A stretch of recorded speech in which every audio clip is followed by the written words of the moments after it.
All right, you guys, TTV Network, like, share, and subscribe. And let's get into this video, man. I want to talk about this situation going on with this Lyft driver in Dallas, right? And I see a lot of people not talking about this in the mainstream media. And I feel like this is egregious that more people are not talking about this, because I think that this video is absolutely disgusting. And I think that this guy deserves to be underneath somebody's jail. Now, what am I talking about? Well, let's get into it. This guy that y'all see on y'all screen, right there in that little video picture, he, apparently was a Lyft driver. Now, had this woman that he was taking to her residence. She was very, very inebriated, as you can probably tell from this picture. And, let's just read the article. It says, "I'm so lucky." The Dallas woman speaks out after the footage shows Lyft driver groping her while dropping her off. Now it says the video showed a man walking her to her front door with his hands groping her as she was struggling to walk and speak coherently. It says a North Texas woman is preparing to sue rideshare company Lyft after claiming the company did not do enough to protect her from being assaulted by one of its drivers. Lauren Christensen had gone out to a popular bar in Dallas's Deep Elam neighborhood in April of 2022 to celebrate one of her co-workers. Christensen said during that season of her life, night was out of rarity. It says, "I wasn't very social, so it was one off for me." Christensen recalled, I went and had a blast." Christensen said she and her co-workers had multiple drinks, and at the end of the night, she was too drunk to drive home. One of her co-workers ordered a Lyft ride to take her home, which was less than 2 miles from the bar. It wasn't until the next morning, after waking up to a number of notifications from her doorbell camera, that Christensen would review the footage and see something that horrified her. The video showed a man walking Christensen to her front door with his hands groping her as she was struggling to walk and speak coherently.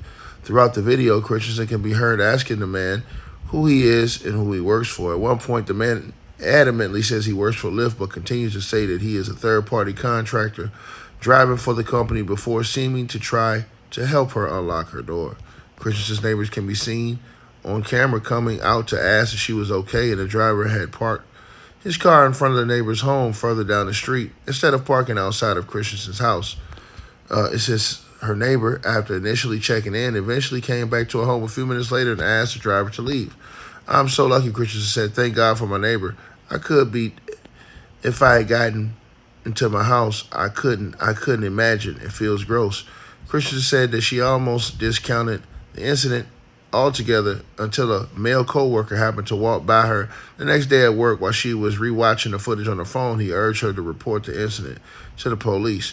"I really had no recollection of it happening until seeing the videos. My first reaction was embarrassment. I thought I shouldn't have gotten that drunk.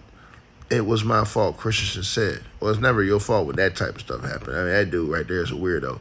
She filed a report with the Dallas police that day. "I have a video. I want to make a change," she said. "I have to call my daughter and tell my daughter that I was drunk. God bless my daughter." She said, "Mom, it wasn't your fault.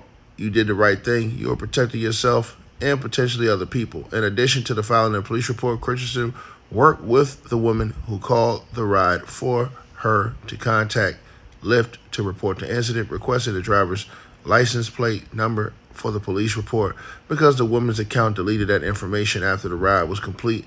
She said she felt dismissed by the company's response.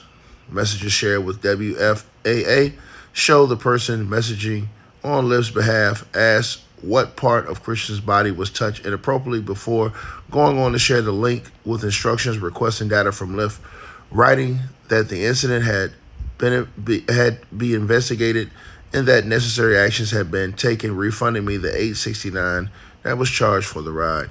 Christian said her decision to pursue legal action against the company comes down to wanting more accountability for keeping riders safe, including riders who may be intoxicated, and trying to take proper steps to secure safe transportation. She also wants to be help for riders who may be assaulted and need support from Lyft and to seek justice. Better vetting, question mark. Maybe when you report something happened. Maybe something happened to the driver. It's unclear at this point if anything happened to the driver. Is he still driving? I don't know. Lyft basically said, "We're so sorry. Here's a refund."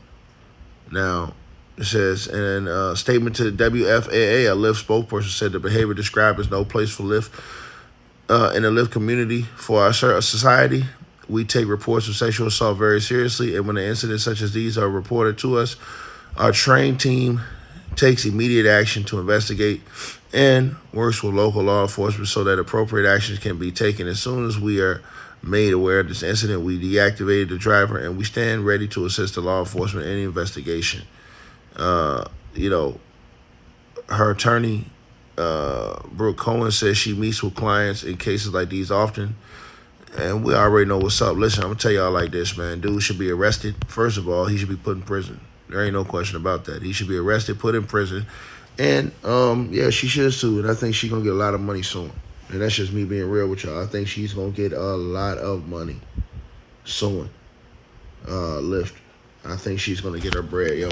Y'all